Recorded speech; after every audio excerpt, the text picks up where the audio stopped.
Oke, sekarang kita akan belajar firman Tuhan.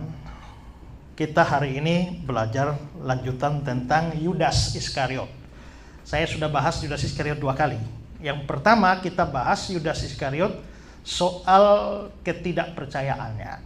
Yang kedua membahas soal pengkhianatannya. Dan kali ini kita mau bahas Yudas Iskariot dari nasib akhir dia atau cerita terakhir tentang Yudas Iskariot. Mari kita melihat Matius pasal 27 ayat 3 sampai ayat 10. Pada waktu Yudas yang menyerahkan dia melihat bahwa Yesus telah dijatuhi hukuman mati, menyesallah ia. Lalu ia mengembalikan uang yang 30 perak itu kepada imam-imam kepala dan tua-tua dan berkata, "Aku telah berdosa karena menyerahkan darah orang yang tak bersalah." Tetapi jawab mereka, "Apa urusan kami dengan itu? Itu urusanmu sendiri." Maka dia pun melemparkan uang perak itu ke dalam bait suci, lalu pergi dari situ menggantung diri. Imam-imam kepala mengambil uang perak itu dan berkata, "Tidak diperbolehkan memasukkan uang ini ke dalam peti persembahan, sebab ini uang darah." Sesudah berunding, mereka membeli dengan uang itu tanah yang disebut tanah tukang periuk untuk dijadikan tempat pekuburan orang asing. Itulah sebabnya tanah itu sampai hari ini disebut sebagai tanah darah. Dengan demikian genaplah firman yang disampaikan Nabi Yeremia. Mereka menerima 30 uang perak, yaitu harga yang ditetapkan untuk seorang menurut penilaian yang berlaku di antara orang Israel. Dan mereka memberikan uang itu untuk tanah tukang periuk, seperti yang dipesankan Tuhan kepadaku. Nah, saudara-saudara, ini adalah cerita akhir tentang Yudas Iskariot. Dan saya mau bahas beberapa hal. Pertama, mari kita memahami lebih dalam akhir kisah tentang Yudas Iskariot. Nah, Alkitab menceritakan bahwa setelah pengkhianatan Yudas kepada Yesus, Yesus lalu ditangkap, digiring ke hadapan para pembesar dan berujung hukuman mati yang ditetapkan bagi Yesus, dan ini bikin Yudas menyesal. Perhatikan ayat 3 ya. Ada kata-kata menyesallah dia. Nah, mengapa Yudas menyesal? Secara eksplisit kan dikatakan bahwa Yesus dijatuhi hukuman mati, ya. Pada waktu Yudas yang menyerahkan dia melihat Yesus telah dijatuhi hukuman mati, menyesallah dia. Jadi yang membuat Yudas menyesal adalah hukuman mati yang diberikan kepada Yesus. Nah, tapi bagaimana penyesalan Yudas ini dijelaskan atau dipahami secara lebih mendalam?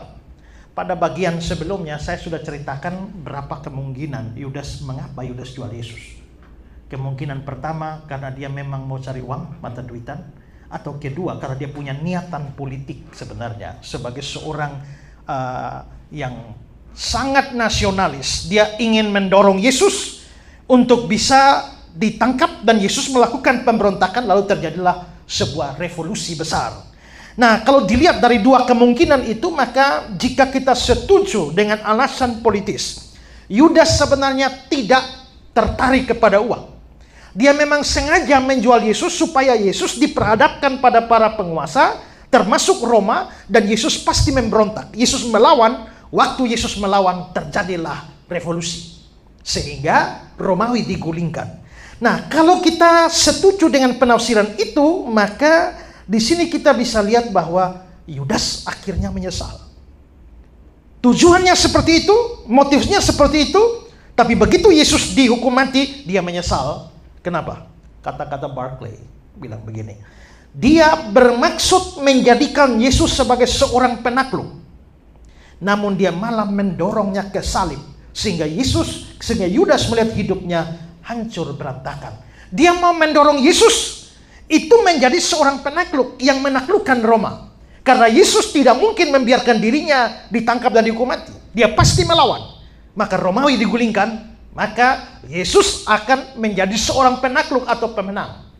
Tapi justru yang sebaliknya, Yesus justru dibunuh. Maka ini membuat dia menyesal. Dia mau mendorong Yesus menjadi penakluk, malah mendorongnya ke salib. Tetapi kalau kita lebih memilih tafsiran bahwa dia menjual Yesus karena uang, karena cintanya akan uang, sekarang Yesusnya disalibkan Dia menyesal. Bagaimana penyesalannya? Perhatikan kata Henry. Mungkin Yudas berharap bahwa Kristus dapat meloloskan diri dari cengkeraman tangan mereka, atau dapat membela diri di depan pengadilan sehingga ia dibebaskan. Dengan demikian Kristus dapat memperoleh kehormatan, sedangkan orang-orang Yahudi itu akan mendapat malu, sedangkan dia mendapatkan uang, dan tidak ada hal-hal buruk yang terjadi. Sehingga sewaktu dia mendapati apa yang terjadi tidak sesuai dengan hayalannya sama sekali, dia benar-benar merasa ketakutan. Apalagi sewaktu dia melihat betapa banyaknya dan kuatnya mereka menentang Kristus, dan dia pun tidak melawan sama sekali. Dia memang jual Yesus. Tapi kan Yesus punya kemampuan melepaskan diri seandainya dia mau. Dan kalau dia melepaskan diri, Yesusnya lolos, orang Yahudinya malu, dia dapat uang, semua beres. Tapi ternyata rancangan skenario dia salah. Orang begitu banyak mau melawan Yesus, Yesusnya tidak melawan balik. Yesusnya tidak membela dirinya. Sehingga akhirnya Yesus dihukum mati. Ini membuat akhirnya Yudas menyesal. Nah, saudara-saudara, menarik untuk diperhatikan bahwa penyesalan Yudas hanya terjadi beberapa jam dari keputusan jual Yesus. Jual Yesus, berapa jam kemudian langsung menyesal. Nah, biarpun demikian akibat pengkhianatannya tidak bisa terhindarkan, yakni matinya sang guru. Barclay bilang begini, yang mengerikan tentang dosa ialah kita tidak dapat memutar waktu ke belakang. Kita tidak dapat membatalkan apa yang telah kita perbuat. Begitu sesuatu dilakukan, tidak ada lagi yang dapat mengubah atau mengembalikannya. Baru beberapa jam berujung dengan nyawa gurunya dan penyesalan terjadi. Orang mungkin seringkali melakukan sesuatu dan menyesal lama setelah itu. Tapi yang terjadi dengan Yudas ini adalah penyesalan terlalu cepat datang dengan apa yang dia lakukan. Dan ini seharusnya jadi pelajaran bagi kita. Untuk setiap kali mau melakukan apa-apa, sungguh memikirkan setiap langkah tindakan kita, karena begitu sudah lewat, itu tidak bisa diubah lagi. Bisa diubah sebelum dilakukan, setelah dilakukan tidak bisa diubah lagi. Dan dalam penyesalan yang hebat, Yudas lalu menemui para pemuka agama, dan dia hendak mengembalikan 30 perak itu. Ayat 3. Lalu dia mengembalikan uang yang 30 perak itu kepada imam-imam. Selanjutnya Yudas bikin pengakuan dosa. Ayat 4. Aku telah berdosa karena menyerahkan darah orang yang tak bersalah. Nah, pada waktu Yudas mengaku dosanya, bagaimana sikap para imam? Ayat 4 bagian B. Tetapi jawab mereka, apa urusan kami dengan itu? Itu urusanmu sendiri. Itu urusanmu sendiri. Jadi saudara, mereka bukan hanya menolak uang yang dikembalikan oleh Yudas, tapi mereka menganggap penyesalan Yudas itu bukan urusan mereka, urusan Yudas sendiri. Para imam ini adalah orang yang melayani Tuhan. Lebih daripada itu, mereka itu imam. Dan saudara, imam itu sebenarnya adalah perantara antara manusia dengan Allah. Dalam zaman perjanjian lama, Allah di sini tidak langsung bisa berhubungan dengan manusia. Harus ada imam di tengah. Maka imam itu jembatan. Imam itu jembatan. Setelah Yesus selesai mati mengorbankan dirinya, maka Yesuslah jembatannya. Maka tidak boleh ada manusia lagi jadi jembatan. Karena itu, waktu zaman perjanjian lama orang datang kepada Allah lewat imam. Setelah Yesus datang, orang datang kepada Allah lewat Yesus. Setelah itu tidak boleh ada jembatan yang lain. Maka begitu Yesus sudah jadi imam, semua imam harus berhenti. Tapi banyak gereja sekarang masih punya imam. Dan ini penting untuk satu kalimat yang sangat populer. Suami itu sebagai imam di dalam rumah tangga. Apa maksudnya? Kalau dalam pengertian imam yang sesungguhnya, imam itu perantara. Kalau kita ikut definisi itu, apakah itu berarti bahwa suami itu adalah perantara antara istri anak dengan Tuhan? Kalau itu pengertiannya salah. Karena kedudukan suami, istri, anak-anak di hadapan Tuhan itu sama. Seperti suami datang kepada Kristus, kepada Allah melalui Kristus, istri pun datang kepada Allah melalui Kristus. Anak-anak, cucu-cucu, cicit, cecet semua datang kepada Allah melalui Kristus. Maka tidak boleh ada imam lain. Maka istilah suami jadi imam di dalam keluarga, kalau definisi imamnya standar, itu salah. Kecuali hanya mau bilang imam artinya pemimpin, berarti saudara melakukan perubahan definisi. Maka it's okay. Tapi kalau ikut definisi sesungguhnya, itu salah. Tidak ada orang lain yang menjadi perantara antara manusia dengan Allah. Satu perantara, satu imam, yaitu Yesus. Tapi zaman perjanjian lama, imam memang adalah perantara. Maka orang mengaku dosa itu memang harus datang kepada imam. Kalau sekarang ngaku dosa nggak perlu ke imam, langsung aja. Karena tidak ada perantaranya. Tapi zaman perjanjian lama itu manusia, imam-imam itu adalah perantara. Maka wajarlah kalau orang berdosa datang kepada imam. Maka Yudas Iskariot datang kepada para imam dan dia mengatakan, aku telah berdosa. Ya. Nah, tapi ternyata sebagai imam mereka bukan menerima orang berdosa seperti seharusnya. Malah mereka bilang, itu urusanmu sendiri. Ya, ini imam-imam yang jahat. Maka Matthew Henry bilang begini, mereka lebih mirip imam-imam iblis daripada imam-imam Allah yang hidup. Saudara, di dalam Lukas pasal 15, Lukas 15 itu terkenal sebagai pasal hilang. Mengapa disebut pasal hilang? Karena dalam Lukas 15 itu semua cerita tentang hilang. Domba hilang, dirham hilang, anak hilang, ya, semua hilang-hilang ada di situ. Nah, mengapa sampai ada cerita tentang pasal hilang itu? Domba yang hilang, gembalanya cari, ya. Semua yang hilang, dirham yang hilang, anak yang hilang selalu dicari kembali. Tapi kita bisa melihat mengapa cerita itu muncul? Itu karena di Lukas pasal 15 ayat-ayat awal itu sebenarnya cerita untuk melawan orang Yahudi, yaitu ahli-ahli Taurat, orang Farisi, imam-imam. Karena imam-imam itu selalu bersikap negatif terhadap orang berdosa yang mau bertobat. Saudara lihat, begitu Yesus mau ambil Sakeus, lalu tinggal di rumah Sakeus, mereka protes. Dia tinggal dan makan di rumah orang berdosa. Begitu Yesus pergi ke rumah Matius, mereka protes lagi. Gurumu makan dengan orang berdosa dan pemungut cukai. Jadi imam-imam ini kelihatannya bersikap buruk terhadap orang berdosa yang mau bertobat. Nah, karena itulah maka Yesus memberikan perumpamaan dalam pasal hilang itu. Tapi saudara-saudara, itu sebenarnya semua, misalnya cerita tentang anak hilang. Gambaran tentang anak yang hilang, dia sudah hilang tapi mau sambut kembali bapaknya, si kakak protes. Siapa kakak itu sebenarnya? Itu gambaran dari orang-orang Yahudi, ahli-ahli Taurat ini, orang Farisi, imam-imam ini. Yang bukannya setuju, bukannya bahagia, bukannya sukacita kalau ada orang bertobat, malah bersikap buruk.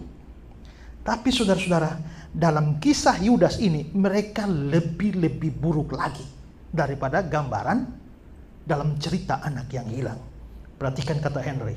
Lihatlah bagaimana mereka menganggap sepele pengakuan, ketakutan dan rasa malu yang sedang melanda Yudas.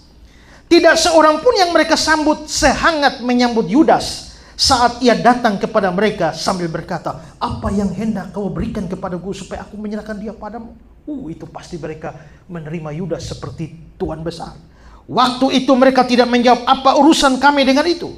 Tapi kini saat dia merasa ketakutan akibat dosa yang telah dia perbuat, mereka tidak menghiraukannya dan tidak berkata apapun kepadanya, melainkan membiarkannya menanggung ketakutannya sendirian. Dan sikap semacam ini tidak boleh ada di dalam diri kita. Kita seharusnya bersimpati kepada orang berdosa yang mau balik. Bukan seperti imam-imam ini yang malah menolak orang-orang berdosa yang mau balik. Kalau ada orang berdosa, seberdosa apapun, sepanjang dia mau bertobat dan dia mau berbalik, kita harusnya mempunyai rasa simpati terhadap itu. Ya. Dalam pulpit komentari dia bilang begini, bersimpati pada pertobatan adalah kewajiban dan hak orang Kristen. Mengejek dan mencemoohkan orang berdosa yang bertobat adalah sesuatu yang sangat jahat. Kemarin waktu pelayanan ke Sulawesi, saya sempat bertemu dengan seorang teman, adik tingkat saya waktu di sekolah teologi, dan dia sempat melayani. Tapi karena membuat kasus moral tertentu, sehingga akhirnya dia diberhentikan dari gereja. Dia diberhentikan dari gereja, dan itu menjadi heboh di kota tempat dia tinggal. Lalu dorongan saya untuk terus kembali dan melayani, tapi kesulitannya adalah sudah tidak ada orang di kota itu mau percaya dia. Saya bilang, ya jangan tetap di sini, keluarlah, cari tempat pelayanan lain. Karena apa? Tuhan mengampuni, dia melupakan, tapi manusia tidak bisa lupa. Ya, Tuhan menerima orang berdosa begitu tulus sepanjang orang mau bertobat, tapi manusia sudah tulus semacam apapun belum tentu mau terima. Nah, dan banyak orang bersikap buruk terhadap orang berdosa. Kita tidak seharusnya bersikap seperti itu. Kita seharusnya bersikap simpati kepada orang berdosa. Dulu pernah ada satu anak persekutuan yang ikut persekutuan di rumah saya. Lalu satu hari dia tamat SMA, dia bilang, "Pak, saya mau jadi pendeta." Oke, kita ngatur dia masuk sekolah teologi di salah satu sekolah teologi di Kupang. Sementara itu saya datang sekolah teologi di Malang. Nah, begitu pulang, kok jadi lihat dia jadi penjual majalah, koran di pinggir-pinggir toko. Sampai kadang-kadang jual ikan. Setelah diselidik dan dicari tahu, panggil dia, lalu dia mulai cerita bahwa dia sudah sampai skripsi. Sudah sampai bikin skripsi, dan dalam skripsi itu dia mau mengadakan penelitian tentang okultisme, penggunaan kuasa gelap. Ini skripsinya. Tapi dia kebablasan. Di dalam meneliti okultisme kuasa gelap, dia sampai akhirnya mencoba masuk dalam praktek kuasa gelap. Ya, jadi akhirnya ketemu dukun-dukun dan lain sebagainya, sampai akhirnya juga dikasih semacam, misalnya dia harus pergi ke tengah hutan, di tengah hutan pada tengah malam harus ambil sebuah bunga tapi dalam keadaan telanjang bulat dan lain sebagainya. Dia lakukan semua itu, sampai bagaimana berkomunikasi dengan kuntilanak, semua dia pelajari. Ya. Nah, bagaimana supaya bisa begitu bunyi burung tertentu itu tanda kuntilanak datang, bagaimana caranya berkomunikasi? Ada pohon pisang itu harus ditaruh benang tertentu, lalu ada bawang putih ke apa segala macam, nanti bisa berkomunikasi dengan kuntilanak. Jadi kalau di kampusnya agak hutan-hutan di belakang, begitu bunyi burung itu dia tahu kuntilanak sudah datang, segera lari untuk komunikasi dengan kuntilanak. Ini saking seriusnya penelitian, ya. Sampai kebablasan. Dan akhirnya itu diketahui oleh dosen-dosen. Dan berujung dengan pemecatan dia. Selain ada kasus lain. Karena dia dipecat, sudah. Dia jual ikan, jual majalah. Lalu ketemu saya kembali. Dia disponsori oleh gereja. Dan gereja betul-betul menarik garis pemisah dengan dia dan tolak dia. Bahkan tidak akui dia sebagai bagian dari gereja itu. Saya bawa dia, saya tuntun dia pertobatan dan melepaskan semua kaitan-kaitan dengan okultisme itu. Lalu saya urus dia, bawa dia kasih sekolah dia di Ampel Gading sana. Ya, kebetulan dekan akademik yang di sekolah Ampel Gading itu pernah saya tolong juga. Dan saya minta dia, dulu tolong teman kita ini. Dia bilang, waduh tidak bisa. Dulu saya tolong kamu, tidak ada alasan. Sekarang kamu tolong dia. Akhirnya ditolonglah. Maka akhirnya dia tamat dari sekolah sana. Lalu dia pergi ke Kalimantan dan melayani. Dan hari ini jadi pendeta Kemah Injil di Kalimantan Barat, wilayah Sintang sana. Ya. Seandainya semua orang membuang dia, mungkin dia tidak akan menjadi seorang hamba Tuhan hari ini. Kita belajar bahwa ketika orang berdosa, asal dia sungguh-sungguh bertobat, maka rasa simpati harus diberikan dan tidak boleh bersikap seperti imam-imam ini. Nah, akibat dari penolakan para imam dan tua-tua, Yudas lalu melempar 30 uang perak itu ke dalam bait Allah. Perhatikan ayat 5. Maka dia pun melemparkan uang perak itu ke dalam bait suci. Saudara, menarik ya. Beberapa jam yang lalu dia berusaha mendapatkan uang. Kalau memang motifnya memang uang. Tapi sekarang justru dia melemparkan uang itu. Sebelumnya uang masuk kantong, tapi sekarang uang itu sudah menjadi sesuatu yang menjijikkan dan dia membuang uang itu.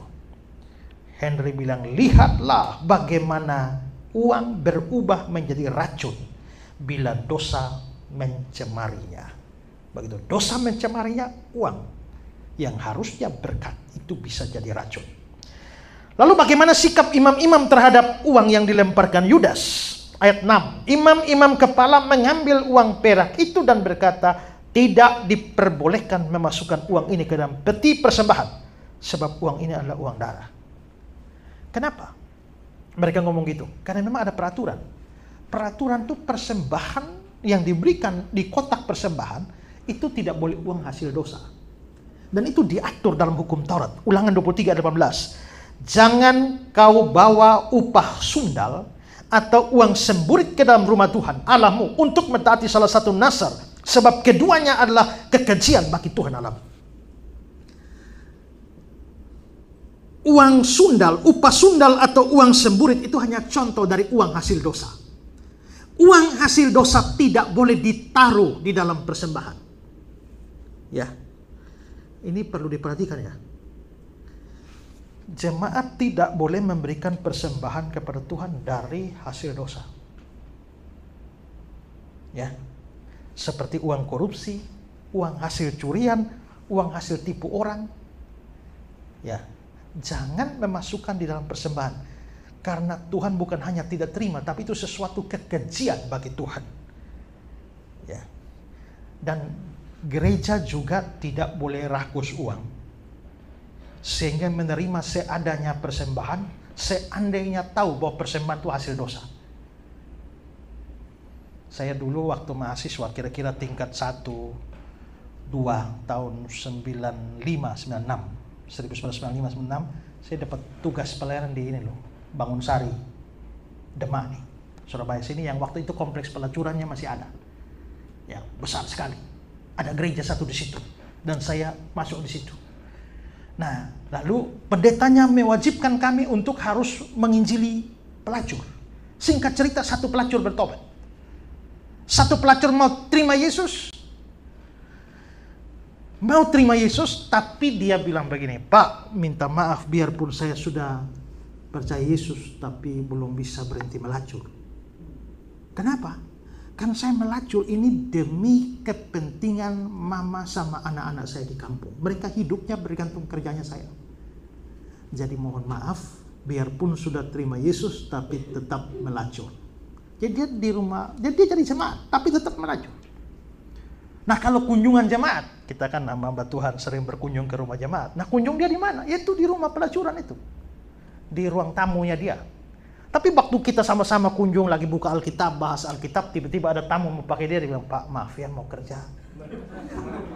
Kita mau bilang, ya silakan Ibu. Ya, seperti itu. Nah satu hari pendeta berkhotbah, pendeta senior berkhotbah, memberikan persembahan persepuluhan, 10% dari pekerjaan kita diberikan kepada Tuhan. Dan satu hari pelacur itu datang dan, Pak ini persepuluhan saya. Gimana? Yang lain bilang, kalau tidak terima, dia tersinggung, bisa keluar. Tapi yang lain, tapi kalau terima, ini kan kita tahu ini uang haram ini. Yang lain bilang, iya, tapi kan dari jemaat yang lain kita juga nggak tahu itu haram atau tidak kan. Tapi yang lain bilang, iya, yang lain kan masih duga-duga, itu mungkin haram. Tapi yang ini pasti haram. Ya, akhirnya pendeta senior bilang, kita putuskan, terima. Terima, tapi kita sumbang ke panti asuhan. Kan panti asuhan tidak tahu apa-apa. Ya. Nah, sehari itu belum belajar banyak, jadi belum tahu ada ayat ini. Ya, belum tahu ada ayat ini. Nah, tapi bisa jadi memang hamba Tuhan atau pendeta atau gereja tidak tahu dari mana sumber persembahan itu. Tapi saudara yang memberi persembahan, saudara tahu dari mana sumber persembahan itu, uang itu. Kalau itu sumbernya dari hasil dosa, tidak boleh memberi. Itu dilarang oleh firman Tuhan. Jadi jangan tipu-tipu orang di sana lalu kasih persepuluhan. Pendeta terima karena pendeta tidak tahu, gereja terima, majelis terima, tapi Tuhan tidak terima. Ya. Nah, jadi dalam hal ini imam-imam itu, ini kan mereka tolak uangnya Yudas. Ya. Tidak diperbolehkan memasukkan uang itu ke dalam peti persembahan sebab uang ini uang darah. Nah, saudara, berarti sikap imam ini benar ya. Dalam hal terima persembahan mereka ketat. Ayatnya taat. Ya. Tapi yang persoalan adalah mereka tidak konsisten. Kenapa? Untuk uang masuk peti persembahan, uang dosa mereka tolak. Tapi kok sebelumnya mereka mau keluarkan uang bayar Yudas untuk tangkap Yesus? Memang bukan dari persembahan. Apakah dari persembahan itu? Tapi pokoknya mereka, kalau seandainya uangnya dari persembahan, kurang ajar sekali itu. Tapi kalau uangnya bukan dari persembahan, intinya mau keluarkan uang untuk bunuh orang. Tapi mau keluarkan uang demi dosa. Tapi begitu uang dosa untuk persembahan, firman Tuhan melarang. Ini tidak konsisten ya, tidak konsisten. Nah, maka di sini, ya, setelah semua itu dalam kekalutan yang begitu hebat, terjadilah ayat 5, maka dia pun melemparkan uang perak itu ke dalam bait suci, lalu pergi di situ dan menggantung diri. Tamatlah cerita tentang Yudas. Naas betul rasul yang satu ini, murid Yesus yang satu ini. Oke, itu penjelasan lebih detail soal kisahnya. Sekarang yang kedua, mari kita melihat penyesalan dan pengakuan dosa dari Yudas Iskariot. Nah, ada beberapa hal penting yang saya mau catat dari penyesalan dan pengakuan Yudas ini. Pertama, Yudas ini mengakui dosa kepada manusia, tapi tidak kepada Tuhan. Perhatikan ayat 3 dan 4. Lalu dia mengembalikan uang yang 30 perak itu kepada imam-imam, kepala dan tua-tua, dan berkata, aku telah berdosa karena menyerahkan darah orang yang bersalah. Jadi terlihat ada penyesalan dan pengakuan Yudas, aku telah berdosa, itu dia tujukan kepada imam-imam. Ini tentu tidak salah karena memang ada aturan pada waktu itu ya seperti itu.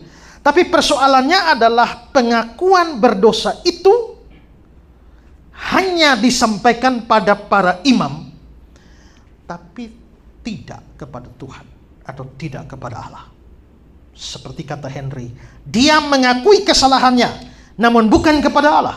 Dia tidak datang kepada Allah dan berkata, Bapa, aku telah berdosa terhadap surga. Apa yang Yudas lakukan ini tidak cukup. Dia ingin membentulkan atau memperbaiki kesalahannya, tapi dia melakukannya hanya dalam hubungan horizontal, yaitu berhubungan dengan sesama. Tapi dia tidak melakukannya dalam hubungan vertikal, yaitu dengan Tuhan. Ingat ya, bahwa kesalahan kita vertikal kepada sesama, horizontal kepada sesama, itu juga merupakan kesalahan vertikal kepada Tuhan. Kita ingat, Daud pernah berdosa. Dosanya Daud waktu dia berzina dengan Batsheba, lalu dia bunuh Uria. Berarti dia berbuat jahat kepada Uria secara khusus. Tapi pada waktu dia mengaku dosa di hadapan Tuhan, perhatikan Mazmur 51 ayat 6, dia bilang, terhadap engkau sajalah aku telah berdosa. Terhadap engkau sajalah aku telah berdosa. Berarti Daud memahami bahwa dia memang berbuat zina dengan Batsheba, itu dosa kepada Tuhan. Dia membunuh Uria, itu dosa kepada Tuhan. Kesalahan horizontal, itu sebenarnya adalah kesalahan vertikal juga kepada Tuhan. Yusuf di dalam perjanjian lama, pada waktu dia dibujuk oleh istri Potifar, dia menolak. Mengapa? Karena kalau dia sampai tidur dengan istri Potifar, dia bukan hanya jahat kepada Potifar. Jahat kepada Potifar itu horizontal. Tapi dia sadar kejahatan horizontal itu adalah dosa vertikal. Perhatikan Kejadian 39. Tapi Yusuf menolak dan berkata kepada istri tuannya itu, bagaimana mungkin aku melakukan kejahatan yang besar, kejahatan kepada Potifar, dan berbuat dosa terhadap Allah? Maka Yusuf melihat vertikal, horizontal. Makanya dalam 1 Korintus 8 ayat 12 dia bilang begini, jika engkau secara demikian berdosa terhadap saudara-saudaramu, horizontal, dan melukai hati nurani mereka yang lemah, engkau pada hakikatnya berdosa kepada Kristus, vertikal. Jadi dosa ada horizontalnya, ada vertikalnya. Karena itu maka ketika kita menangani dosa, itu harus ada penanganan secara horizontal. Juga ada penanganan secara vertikal dalam hubungan dengan Tuhan. Dalam cerita tentang anak yang hilang, si bungsu yang hilang itu pada waktu dia datang kepada bapaknya, Lukas 15 ayat 21 dia bilang begini. Kata anak itu kepadanya, Bapa, aku telah berdosa terhadap sorga. Sorga itu gambaran lain dari Allah. Dan terhadap Bapa. Sorga dan Bapa. Vertikal, horizontal. Nah, kekurangan Yudas adalah dia pergi mengaku dosanya pada manusia, para imam, tapi kita tidak melihat sama sekali dia berbicara dengan Allah.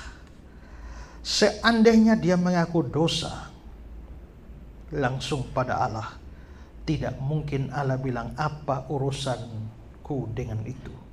Tapi dia bicara dengan manusia sehingga akhirnya apa urusan kami dengan itu? Itu urusanmu sendiri.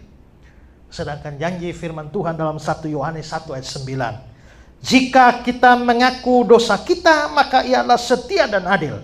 Sehingga dia mengampuni segala dosa kita, menyucikan kita dari segala kejahatan. Semua ini mengajarkan kepada kita setiap kali kita berbuat dosa atau melakukan kesalahan yang merugikan dan menyakiti orang lain, kita wajib menyelesaikannya secara vertikal dan horizontal. Kalau saya berbuat salah kepada orang ini, saya harus menyelesaikannya secara horizontal, urus beres dengan beliau, tapi harus tetap yang vertikal dengan Tuhan. Atau ada orang yang hanya beres dengan Tuhan, tapi dengan yang horizontal tidak. Tuhan sebenarnya menuntut dua-dua. Makanya ketika orang sudah rasa beres dengan Tuhan relasinya, tapi dengan sesamanya tidak beres, Tuhan Yesus mengajar dalam Matius 5, 23, 24. Sebab itu, jika engkau mempersembahkan persembahanmu di atas mezbah, dan engkau teringat sesuatu yang ada dalam hati saudaramu terhadap engkau. Perhatikan, bukan apa yang ada dalam hatimu terhadap saudaramu, bukan. Tapi apa yang ada dalam hati saudaramu terhadap engkau. Itu kelihatannya masalahnya pada siapa? Kalau apa yang ada dalam hatimu terhadap saudaramu, masalahnya di hatimu. Tapi apa yang ada dalam hati saudaramu terhadap engkau, masalahnya di sana. Jadi, kalau masalahnya bahkan bukan di dalam dirimu, tapi masalah pada orang lain, dikatakan tinggalkan persembahanmu di depan mezbah itu, pergi berdamai dahulu dengan saudaramu, lalu kembali mempersembahkan persembahanmu itu. Sedapat mungkin berdamai, kecuali kita sudah datang mau berdamai, dianya yang nggak mau. Ya sudah, apa boleh buat? Sedapat mungkin, usahakanlah hidupmu damai dengan semua orang. Kalau itu bergantung padamu. Tapi kalau kita sudah, dianya yang nggak mau, ya sudah, mau bagaimana lagi? Nah, maka di sini Tuhan bisa lihat ada yang tidak beres secara horizontal. Orang ini mau mempersembahkan persembahan di atas mezbah, berarti dia menjalin relasi vertikal dengan Tuhan. Tapi pada saat yang bersamaan, yang horizontalnya buruk. Tinggalkan persembahan, urus dulu. Makanya 1 Yohanes 4 ayat 20 bilang, jikalau seorang berkata, aku mengasihi Allah, dan dia membenci saudaranya, maka dia pendusta karena Barang siapa tidak mengasihi saudaranya yang dilihatnya, tidak mungkin mengasihi Allah yang tidak dilihatnya. Ya. Kecuali kalau kita memang ada masalah dengan orang dan sekarang sudah tidak tahu dia di mana lagi kan? Ya, apa boleh buat? Atau dia sudah jadi almarhum. Kalau dia sudah jadi almarhum tidak usah minta maaf, dia di kuburannya. Ya, ya mau ngomong juga dia nggak dengar lagi ya. Jadi nggak, kalau masih memungkinkan, selesaikan. Ya. Nah, karena itu sekali lagi, apabila kita melakukan kesalahan seseorang, ingatlah itu juga dosa pada Tuhan dan harus dibereskan secara horizontal dan vertikal. Sekarang yang kedua, Yudas menyesal dan mengaku sebagai orang berdosa, tapi tidak bertobat. Kalau kita cermati pengakuan Yudas, kelihatannya sesuatu yang baik dan cemerlang ya. Perhatikan ayat 4. Aku telah berdosa karena menyerahkan darah orang yang bersalah. Berarti dia memang mengakui Yesus tidak bersalah. Dan harusnya ini menjadi kesaksian bagi para imam bahwa Yesus memang tidak bersalah. Ini pengakuan yang sangat cemerlang. Selain itu dia mengaku bahwa dirinya bersalah atau berdosa tanpa melemparkan kesalahan itu kepada pihak lain. Aku telah berdosa, menyerahkan darah orang yang tak bersalah. Jadi pada saat dia mengakui Yesus tidak bersalah, dia mengakui diri orang berdosa. Waktu dia mengakui diri orang berdosa, dia beri kesaksian Yesus tidak bersalah. Menarik bahwa dia mengakui aku telah berdosa. Dia tidak lempar kesalahan itu pada orang lain. Perhatikan kata Henry, dia tidak melemparkan kesalahan itu pada orang lain. Dia tidak berkata, kalian telah berdosa karena mengupah aku untuk melakukan itu. Tapi menanggung kesalahan itu sendiri dengan berkata, aku telah berdosa karena melakukan hal itu. Yudas jelas beda dengan Adam dan Hawa yang sudah berdosa. Adam bilang, perempuan yang engkau tempatkan di samping ini yang membujuk aku. Dia salahkan siapa? Tuhan. Perempuan yang engkau tempatkan. Seandainya engkau tidak tempatkan perempuan ini, aku mungkin tidak berdosa. Kan begitu ya? Ya. Jadi pertama-tama sebenarnya dia salahkan Tuhan itu. Sudah berdosa pada Tuhan, salahkan Tuhan lagi. Tapi Yudas tidak begitu. Aku. Yudas, Hawa lempar lagi ke ular lagi. Ya. Tapi Yudas tidak. Ya. Jadi sebenarnya pengakuannya Yudas ini bagus. Biarpun bagusnya penyesalan dan kesedihan serta pengakuan Yudas, sayangnya itu tidak membawa dia pada pertobatan yang sejati.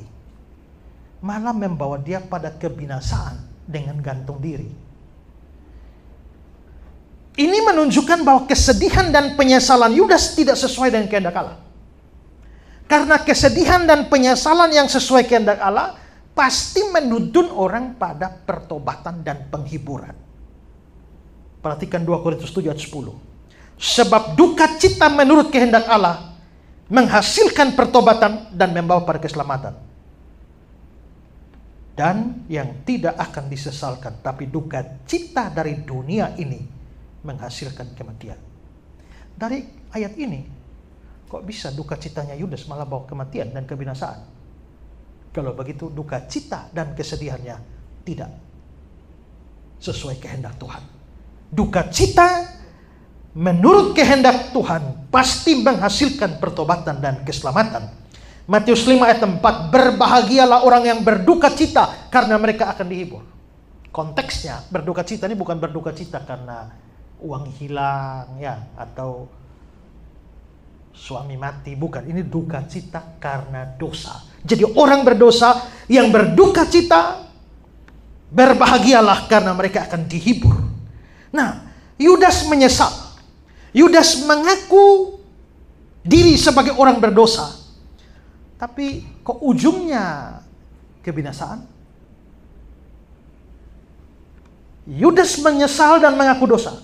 Ada firman yang bilang duka cita yang bukan dari Tuhan ujungnya kebinasaan. Dan fakta bahwa Yudas kok berujung pada kebinasaan membuat kita harus berkesimpulan bahwa duka cita dan penyesalan Yudas tidak seturut dengan kehendak Allah. Di dalam Alkitab, selain Yudas, ada contoh orang yang menyesal, mengaku dosa, tapi tetap tidak bertobat dan tidak selamat. Siapa?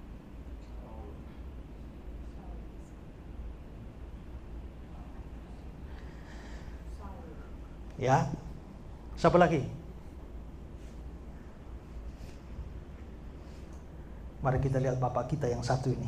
Keluaran 9 ayat 27. Lalu Firaun menyuruh memanggil Musa dan Harun serta berkata pada mereka, aku telah berdosa sekali ini. Tuhan itu yang benar, tapi aku dan rakyatku yang bersalah. Aku dosa ya. Aku telah berdosa. Di Keluaran 10 ayat 16, maka segeralah Firaun memanggil Musa, Harun serta berkata, aku telah berbuat dosa terhadap Tuhan Allahmu. Dia memang mengaku dosa, tapi sebenarnya dia mengaku dosa hanya karena takut hukuman saja. Karena tiap kali dia tidak mengaku, tulah datang. Jadi dia mengaku dosa karena dia takut pada hukuman, tapi bukan karena mau sungguh-sungguh bertobat. Yang kedua yang tadi dibilang Raja Saul. 1 Samuel 15, 24-25. Berkatalah Saul kepada Samuel, aku telah berdosa sebab telah kulangkahi titah Tuhan dan perkataanmu, tapi aku takut pada rakyat, karena itu aku mengabulkan permintaan mereka. Maka sekarang ampunilah kiranya dosaku. Jadi ini bukan hanya ngaku, bahkan minta ampun. Dia mengaku dosa, minta ampun, tapi sebenarnya kenapa? Alasannya egois, yaitu dia tidak ingin kehilangan tahta kerajaan. Maka kita bisa lihat ada orang-orang yang mengaku berdosa, bahkan minta ampun, tapi sesungguhnya bukan pertobatan yang sejati. Ya. Kalau kita meniru orang-orang semacam itu, kita tetap binasa, biarpun kita mengaku dosa, bahkan minta ampun. Kita harusnya meniru yang dilakukan anak bungsu dalam cerita anak yang hilang. Si anak bungsu itu, dia sudah pergi dan dia merenung lalu sadar dosa. Perhatikan Lukas 15. Lalu dia menyadari keadaan yang sudah sadar nih ya. Betapa banyaknya orang upahan Bapakku berlimpah-limpah makanannya, tapi aku di sini mati kelaparan. Aku akan bangkit dan pergi kepada Bapa dan berkata padanya, Bapa, aku telah berdosa terhadap surga dan terhadap Bapa. Aku tidak layak disebut anak Bapa, dan seterusnya. Dia sadar keadaannya, lalu dia bilang, aku telah berdosa. Ini masih mikir. Setelah mikir semacam itu, dia akhirnya ambil keputusan kembali pada Bapa. Ayat 18. Aku akan bangkit dan pergi kepada Bapa. Ini bikin keputusan. Tadi sadar, merenung. Sekarang mulai sadar, ambil keputusan, aku akan bangkit. Setelah ambil keputusan, lalu lakukan keputusannya. Kembali, ayat 20. Maka bangkitlah ia dan pergi kepada bapaknya. Jadi merenung atau bikin rencana, ambil keputusan, lakukan keputusan. Dan begitu dia lakukan keputusan, ayat 21, kata anak itu kepadanya, Bapa, aku telah berdosa. Dia lakukan itu. Jadi anak bungsu ini benar-benar sadar dosanya, menyesali dosanya dengan sungguh-sungguh kembali kepada bapaknya, dan dia mengaku diri orang berdosa. Yang model seperti ini tidak mungkin ditolak oleh Allah. Ya, Mazmur 51 ayat 19. Korban sembelihan kepada Allah ialah jiwa yang hancur, hati yang patah dan remuk. Tidak akan kau pandang hina, ya Allah. Pertobatan yang sungguh-sungguh tidak mungkin ditolak oleh Allah. Tapi pertobatan yang di bibir saja, yang di mulut dengan motivasi tertentu, ya manusia bisa ditipu, tapi Tuhan tidak bisa.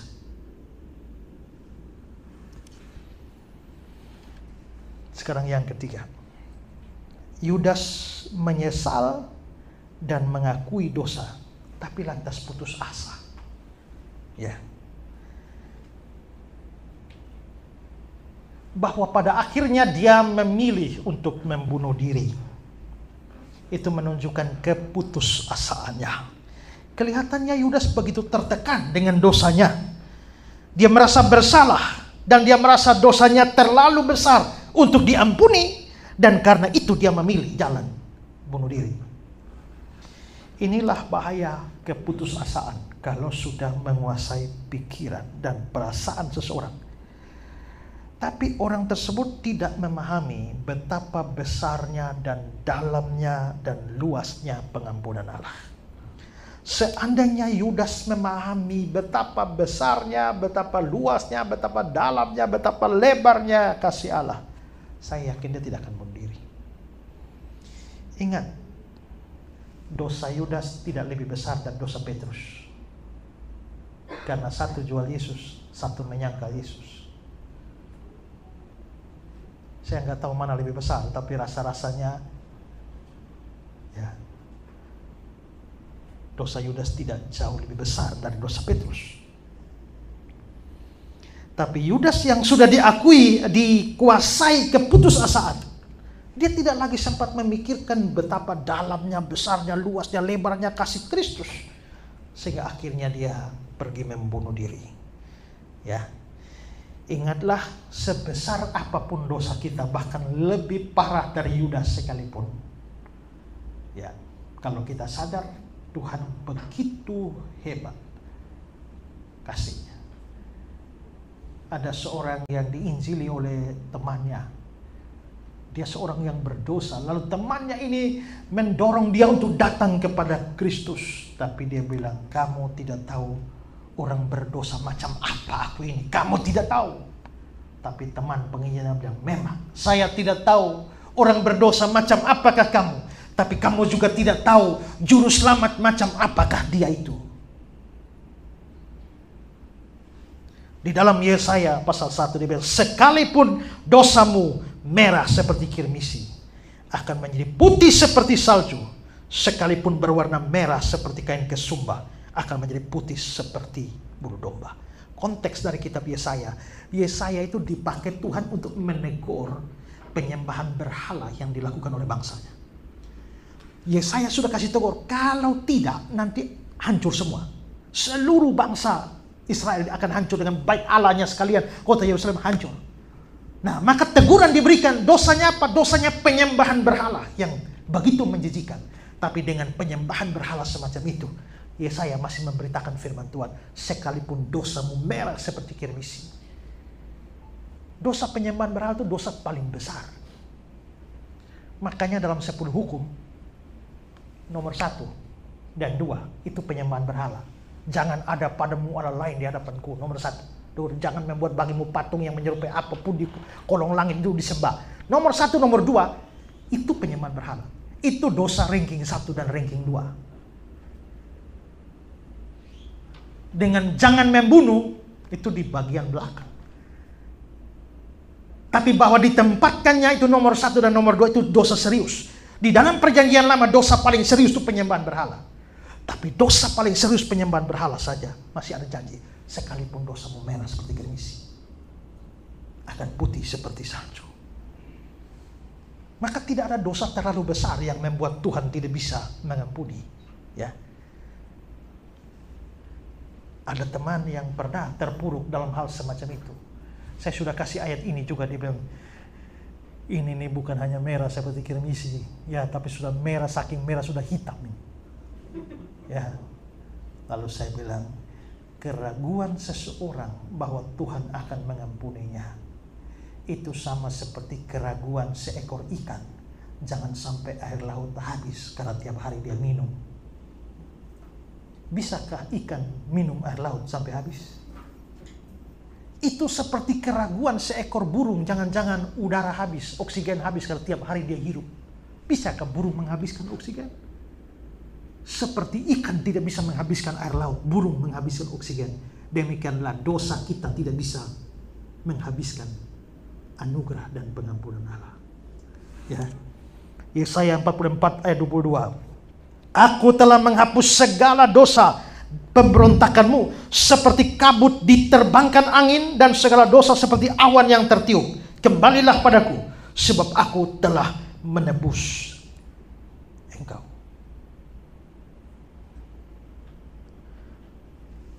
Ada cerita yang sungguh-sungguh terjadi dari Thailand. Ada seorang yang namanya Sawat. Dia mirip-mirip cerita dengan anak yang terhilang. Dia sama papanya saja tinggal di kampung. Akhirnya dia untuk bisa memperbaiki nasib, dia pergi ke kota dan mencari kerja. Tinggalkan bapaknya sendiri di kampung. Tapi ternyata di kota dia jadi penjahat besar. Dan semua itu didengar oleh papanya. Papanya sangat sedih. Tapi pada akhirnya dia bertobat. Dan dia bertobat, dia mau kembali, tapi dia ragu apakah papanya masih mau terima dia atau tidak. Sebelum itu dia bersulam. Apa? Dia sudah ngaku dosanya pada papanya, tapi dia bilang bahwa pada tanggal sekian saya akan kembali ke kampung dengan menggunakan kereta api yang lewat di depan rumah kita. Saya tidak tahu papa mau mengampuni saya atau tidak. Tapi di depan rumah kita ada satu pohon cemara. Kalau papa mengampuni saya, tolong gantungkan satu lembar kain putih seperti bendera di situ. Kalau nanti saya lihat ada kain putih, itu tanda saya mengampuni. Papa mengampuni saya akan turun. Tapi kalau tidak ada kain putih, saya akan terus dengan kereta ini dan tidak akan balik. Nah, setelah itu tiba hari, tanggal yang dia tentukan. Dan dia datang. Dia sudah curhat sama temannya masih berapa kilo sebelum sampai rumahnya. Dia sudah curhat sama temannya dan dia takut, tapi begitu kereta mulai mendekat ke rumahnya, kurang berapa jaraknya, dia sudah tutup mata dan tidak bisa buka mata lagi. Tapi teman-temannya yang beritahu. Begitu kereta api lewat muka rumahnya, dia tutup mata, tidak bisa buka mata lagi. Lalu temannya bilang, kawan, tidak ada bendera putih berkibar di pohon cemara itu. Dan dia langsung menangis. Papanya tidak mengampuni dia. Tapi temannya, memang tidak ada bendera putih. Tapi coba kau buka matamu dan lihat. Begitu dia buka mata dan lihat, memang tidak ada bendera putih. Tapi itu pohon cemara dari ujung atas sampai ujung bawah, papanya lingkar dengan kain putih semua. Ya. Oh, ternyata dia hanya minta selembar bendera, tapi papanya guling semua. Artinya pengampunan dari papa itu begitu luar biasa, tanpa batas. Karena itu jangan ada orang yang putus asa karena dosa lalu akhirnya menjauh dari Tuhan. Apalagi sampai bunuh diri. Ya, rahmat Tuhan terlalu besar. Bunuh diri tidak pernah menyelesaikan masalah. Saudara mungkin terhindar dari masalah di dunia dengan bunuh diri, tapi akan ada persoalan baru dan selama-lamanya di neraka. Ya. Sekarang ketiga, terakhir. Nasib akhir dari Yudas Iskariot. Gimana? Ada yang mengatakan Yudas selamat karena menyesal. Tapi seperti saya katakan bahwa penyesalannya bukan penyesalan yang sejati seperti yang dinyatakan dalam ayat kitab suci tadi. Dan apalagi kalau dia sampai bunuh diri. Sebetulnya tindakan bunuh diri itu sendiri sudah menunjukkan Yudas tidak selamat. Orang yang mati bunuh diri itu tidak selamat bukan karena bunuh diri itu sendiri dosa. Bunuh diri itu bukan dosa yang terlalu besar untuk diampuni. Bukan. Tapi masalahnya tindakan bunuh diri itu menunjukkan bahwa yang membunuh diri bukan orang percaya sungguh-sungguh. Jadi yang menyebabkan masuk neraka itu bukan bunuh dirinya, tapi karena ketidakpercayaan. Bunuh diri hanya bukti bahwa kamu bukan orang percaya. Ya. Dari mana kita bisa mencapai kesimpulan seperti itu? Kalau kita lihat 1 Korintus 10 ayat 13. Pencobaan-pencobaan yang kamu alami ialah pencobaan biasa yang tidak melebihi kekuatan manusia. Sebab Allah setia dan karena itu Dia tidak akan membiarkan kamu dicobai melampaui kekuatan. Pada waktu kamu dicobai, Dia akan memberikan padamu jalan keluar sehingga kamu dapat menanggungnya. Perhatikan ini janji Tuhan, janji firman Tuhan kepada orang percaya. Bahwa untuk orang percaya, Tuhan akan atur sehingga tidak akan ada pencobaan melampaui kekuatannya. Kalau level imannya, kekuatannya tuh 5, Tuhan nggak mungkin kasih 7. Kalau tidak, dia bunuh diri. Tuhan pasti kasih 4, 4,75, atau 4,9. Tidak melebihi kekuatannya. Bahkan janjinya adalah Tuhan memberikan jalan keluar sehingga kamu dapat menanggungnya. Kalau sampai kamu sudah bunuh diri, artinya kamu tidak dapat menanggungnya. Kenapa kamu tidak dapat menanggungnya? Mungkin pencobaannya terlalu besar. Maka 1 Korintus 10 ayat 13 tidak berlaku buat kamu. Kenapa? 2 kemungkinan. Kamu bukan orang percaya atau Tuhan ingkar janji. Kamu sudah percaya sungguh-sungguh, hanya Tuhan tidak berlakukan 1 Korintus 10 ayat 13 pada kamu. Sehingga pencobaannya lari lewat kemampuanmu sampai akhirnya kamu tidak dapat jalan keluar dan kamu bunuh diri. Tuhan ingkar janji. Atau sebenarnya kamu memang bukan orang percaya sungguh-sungguh, makanya ayat ini tidak diberlakukan bagi kamu.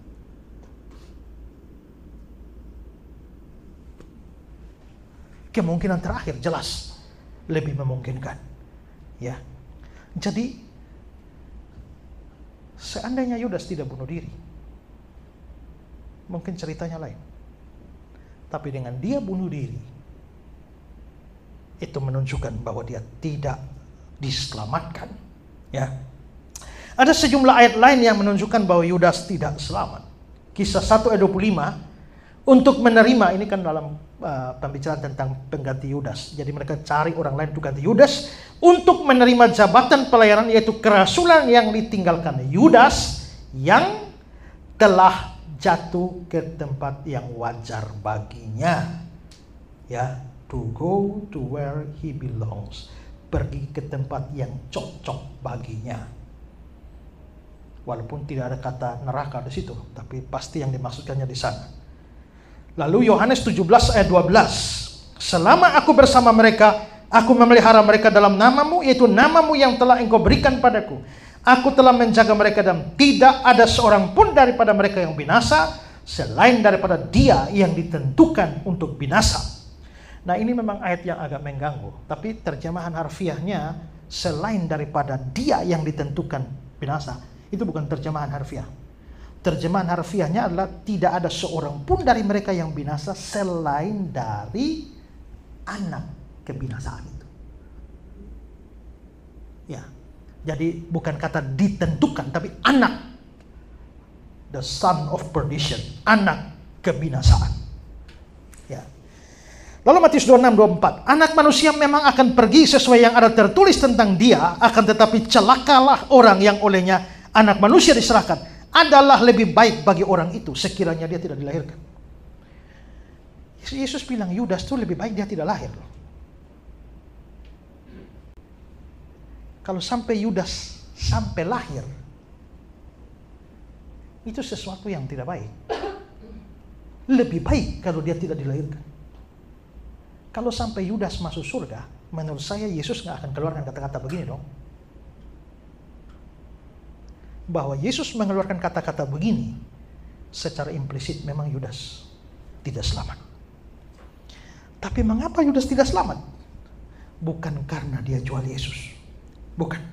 Sekalipun dia jual Yesus, ya kalau dia bertobat, sungguh-sungguh, pasti selamat.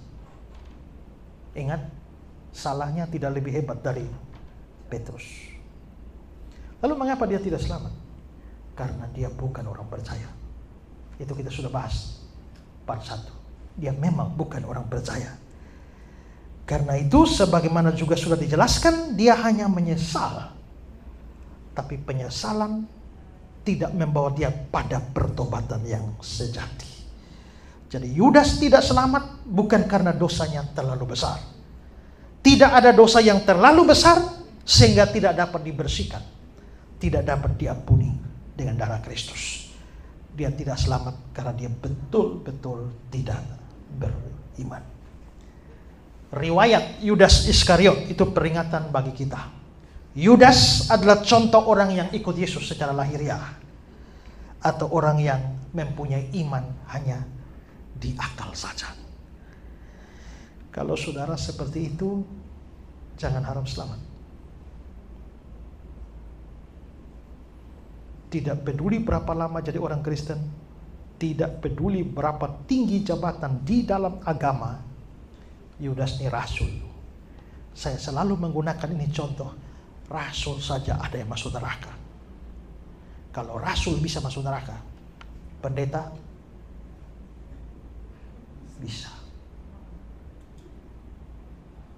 Dan saya yakin banyak pendeta masuk neraka. Majelis jemaat. Sampai ada cerita yang hanya cerita-ceritaan saja ya. Tiba-tiba satu hari ada pendeta masuk neraka. Dia kaget, kenapa dia masuk neraka? Sementara masih kaget-kaget jalan-jalan di neraka, ketemu teman pendeta lagi. Lu juga? Ya, mereka dua juga kaget begitu. Lalu jalan-jalan ketemu pendeta lagi. Kamu juga? Lalu yang satu bilang, ya, di sini juga ada ketua sinode. Artinya jabatan paling tinggi pun ada di sana. Ya, ketua sinode belum apa-apa. Ini rasul seperti Yudas masuk neraka. Maka tidak ada di antara kita bisa mengandalkan jabatan atau berapa lama dalam gereja atau pelayanan. Bisa jadi jaminan. Hanya iman sungguh-sungguh. Maka belajar dari Yudas membuat kita harus sungguh-sungguh memeriksa iman kita, iman dari akal budi kita, tapi juga iman dari hati kita. Tuhan memberkati kita. Amin.